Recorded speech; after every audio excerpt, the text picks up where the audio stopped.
Does it even matter how many living things you touched today, or where they all are now?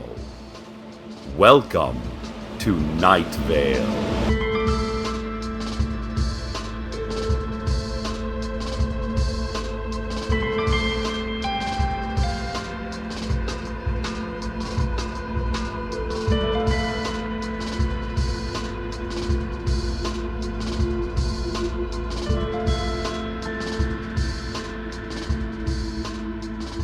The summer reading program for children and teens has begun at the Night Vale Public Library. This comes as an alarming surprise, given that the program was abolished by the City Council 30 years ago. Though parents and teachers have asked on several occasions to reinstate the program, the City Council has maintained its position, citing lack of taxpayer funds, the extreme danger posed by books, the peril of exposing children to librarians, and of course, the incident that precipitated the ban, which the town's older residents will refer to only as the Time of Knives. Nevertheless, in a show of civic dedication, or mindless bloodlust, and they really are so similar, Night Vale's librarians have banded together in defiance of authority to reinstate summer reading. Colorful posters with appealing statements like, "Get into a good book this summer," and "We are going to force you into a good book this summer," and "You are going to get inside this book and we are going to close it on you, and there is nothing you can do about it," have appeared overnight around the library entrance and in local shops and businesses, all sporting the clever tagline, "Catch the flesh-eating, reading bacterium." The Sheriff's Secret Police have responded by interrogating the proprietors of businesses where the posters have appeared, and by removing and confiscating the posters themselves. Although, to be honest, listeners, the graphic design work is really cute. I mean, have you seen them? The little flesh-eating germ with his sun hat and library book, using a screaming, semi-skeletal human victim as a beach chair. Ugh, adorable. After fierce debate today, the City Council has officially declared murder illegal, a crime that has, until this point, been handled using informal vigilante squads. The head of one such squad, Vincent Lafarge of Grab'em and Sack'em, argued that Night Vale has gotten along just fine for years without the government meddling in murder investigation or punishment. "Do we sometimes catch the wrong guy?" said Vincent. "Sure, most of the time. We're not sure we've ever caught a guilty one. Usually, we just grab the first person we see. One time, we tried to arrest the dead body, but it got away." Proponents of the bill argued that most things in Night Vale are already illegal anyway, so citizens would hardly even notice the change. The law goes into effect in 2 weeks, and citizens are advised to get any necessary murders done before then. Although, there will be a 3-day grace period after the deadline for those who are forgetful or whose victims are hard to catch. Some summer tips to beat the heat. First off, have you tried to reason with the heat? Humans, temperatures, angels, and chairs are all equally real and sentient, which is to say that we're all not real, nor are any of us actually sentient. But give reason a shot. It has never, not once in history, worked, but it might just work this time. If the heat won't listen to reason, try denying that it's hot. Doesn't seem hot today, you might say to your profusely sweating neighbor. A little chilly even, you could continue, slipping on a sweater and making an exaggerated brr noise as the glaring sun plants the idea of cancer in your skin. And if denial does not work, then your best bet, as with all problems in life, is exhausted resignation. This has been Summer Tips to Beat the Heat. And now a public service announcement. Here is a brief list of everything that is helpful. The Sheriff's Secret Police, Clouds, Anger, the City Council, Affection falling just short of love, Ceiling fans, Lungs, Other sundry organs, Laws, Government, Helicopters, the 2005 Honda Accord, Secrets, Whispers, ultimately nothing. Anything not specifically named in this list should be considered not helpful and potentially dangerous. It's not just good sense, it's the law. An update on the summer reading situation. 14 young people between the ages of 5 and 17 have already been reported missing and are feared to be in the public library and possibly learning. Attempts by the Sheriff's Secret Police to enter the library, rescue the missing children, and put an end to all summer reading activities have failed, as all doors and windows have mysteriously disappeared from the library exterior, just like it was before the renovations. Our tax dollars paid for those doors and windows, and we shouldn't be expected to stand for library administrators just deciding to disappear them on a whim, even for a valid reason, like jealously guarding their possession of our stolen children without at least putting the issue to a popular vote. Anyway, in light of this development, the City Council has declared a level orange fear alert. They advise that all Night Vale citizens avoid the public library and provide the Council with any information they may have on the whereabouts of the missing children, on librarians' secret weaknesses, or on good books they've read lately. Any citizens who admit to having read good books, the Council added in an impromptu press conference, televised from a book-proof bunker, will be immediately scheduled for re-education and subsequent de-education. The Sheriff's Secret Police, meanwhile, have instituted a curfew for the entire town, effective immediately. After 7 p.m., all minors should be at home and under adult supervision, and absolutely no reading, researching, online information seeking, educational games, documentary television, or having a lifelong love of learning will be permitted. As their catchy new slogan puts it, once it gets dark, forget everything you ever knew and be silent. Words belong to our enemies, and our enemies are words. So be as mute and pure as a bone bleached clean by our desert sun. By our desert sun.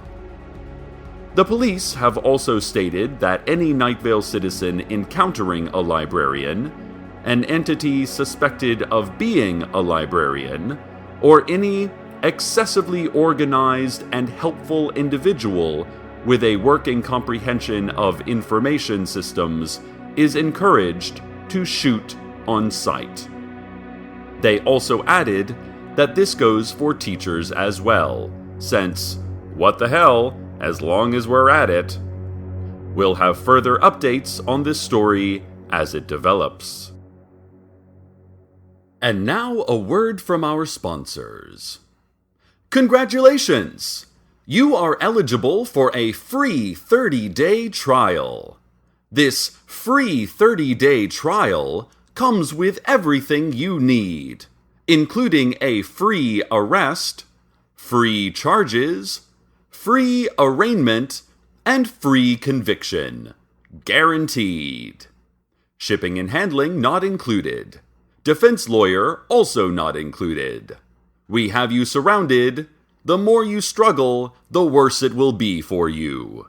Put that down. Put it down. Put that down. This message brought to you, whether you like it or not. The Freemasons have announced some changes to their hierarchy. These changes are the following. Whereas before the Freemasons were under the authority of the stonemasons worldwide, they will now be an independent subsidiary of the Hallowed Mason Council, which itself will be split into 4 branches, corresponding with the 4 directions we glance when nervous. The Hallowed Mason Council will also provide guidance and financial support to the retail Masons, the wholesale Masons, and the discount Masons, except in cases involving inter-Masonry disputes, which will, as before, be subject to the Small Brotherhood of the Large Chamber, the Large Brotherhood of the Small Chamber, or the Properly Fitted Brotherhood, depending on the patterns discerned in bones cast by a fully licensed member of the Masonic Drone Legion or one of their proxies. Now, of course, the Masons will continue their proud fraternal associations with the Illuminati. However, the Illuminati will itself be splitting into 10 distinct factions, as follows: Red, Green, Eagle, Faction 4, the Real Illuminati, the Other Real Illuminati, Red Again, Alpha, Windhind, and Hungry Man brand frozen foods officially sponsored Illuminati. This split will be overseen by the Council of 3, which will be supported by the Council of 5, and monitored by the Council of 0. Elections for the Council of 0 will be held never, and will result in nothing. Discretionary funds for the Illuminati and Freemason Alliance Committee will be funneled through a number of secret bank accounts, their numbers known to no one, and their secrets kept forever.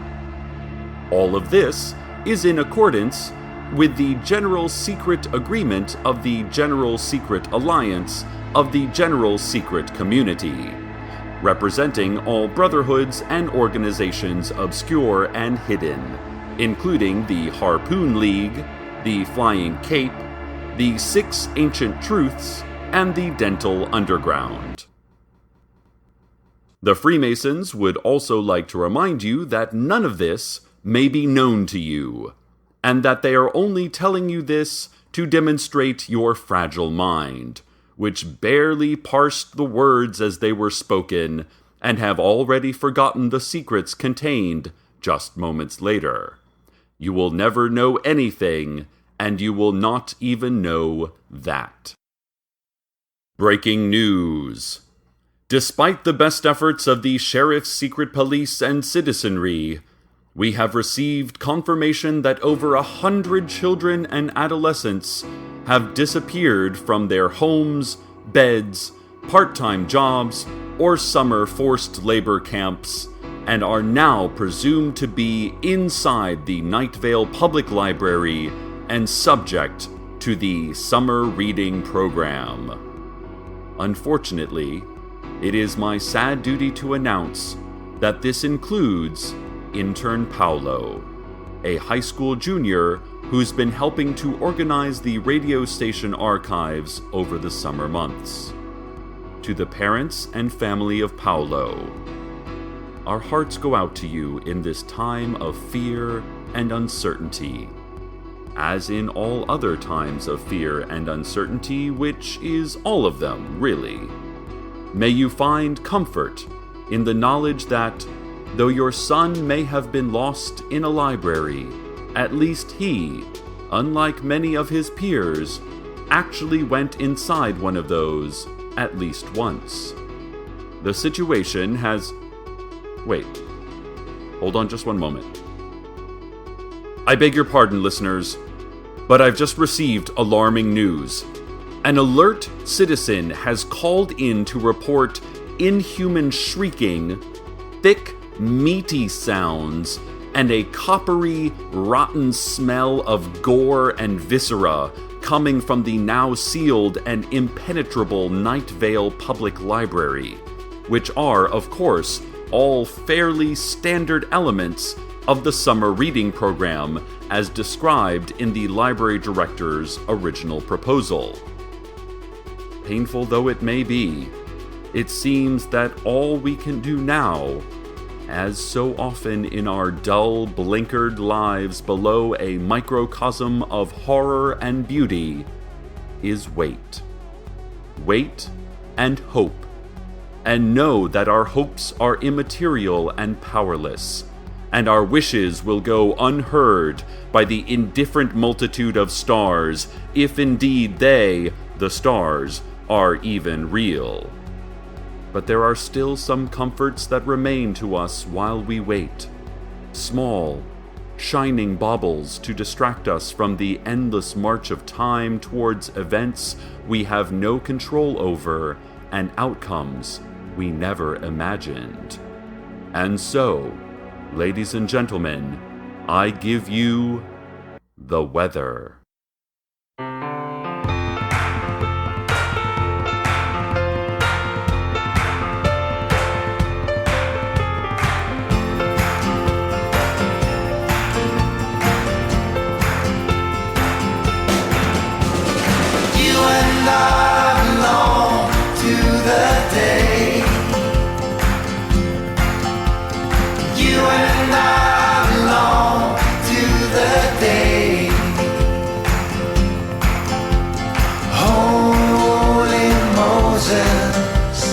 Don't they just slip away? You and I belong to the day. You and I belong to the woods. You and I belong to the woods. That mean old city, baby, she just ain't no good. You and I belong to the woods. You and I belong to the morning. You and I belong to the morning. It's a famous time for angels. Can't you hear them calling? You and I belong to the morning. We wait for that curtain call to sound again. But we won't last an hour upon that stage. Too young, too proud, too high to stick around. So get me gone and carry me out of the crowd. You and I belong to the day. You and I belong to the day. Come be my shepherd, babe, and feed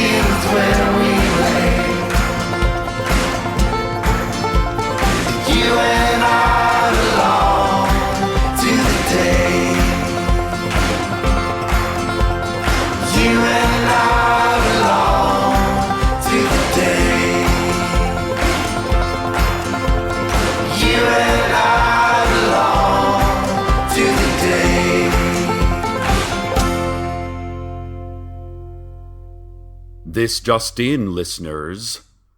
We've received reports that the entrances to the Night Vale Public Library have reappeared, and the missing children have begun to emerge from inside the building. The children have been described as wild-eyed, feral, some staggering upright, and some running on all fours like animals, caked in effluvia and far more emaciated than the time of their absence would seem to account for, but otherwise, well, healthy and unharmed. At the head of the dazed and shambling pack was their apparent chosen leader, 12-year-old Tamika Flynn, her mouth clenched in a blood-crusted snarl and carrying the severed head of a librarian in one hand and a gore-streaked sticker chart in the other. Eyewitnesses who dared to get close enough to read the chart reported that Tamika had even finished Cry the Beloved Country, which is very impressive for her reading level. Well done, Tamika. Indeed, congratulations are in order for all the young people of Night Vale who participated in the summer reading program, for proving that neither abduction nor captivity, neither horrors beyond imagining nor unfamiliar vocabulary can prevent you from embracing the pleasures of belles lettres. Here's to you, boys and girls. And remember, even while we congratulate Tamika for winning your loyalty with her sophisticated comprehension and extremes of berserker violence, that the real victory won today has been for literacy. Stay tuned next for our countdown of last words, from Stop Telling Me How to Drive all the way to It's okay, it's okay, it's okay. Good night, Night Vale. Good night. Welcome to Night Vale is a production of Commonplace Books. It is written by Joseph Fink and Jeffrey Craner, and produced by Joseph Fink. This episode was co-written with Ashley Learman. The voice of Night Vale is Cecil Baldwin. Original music by Disparition.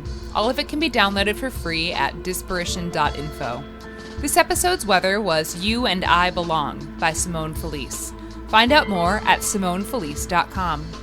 Comments, questions? Email us at nightvale@commonplacebooks.com or follow us on Twitter at @NightValeRadio. Check out commonplacebooks.com for more information on this show, as well as all sorts of cool Night Vale stuff that you can own. And while you're there, consider clicking the donate link. That would be cool of you. Today's proverb: a bar walks into a bar. The bartender is a snake eating its own tail. The windows look out only onto the face of the one who looks.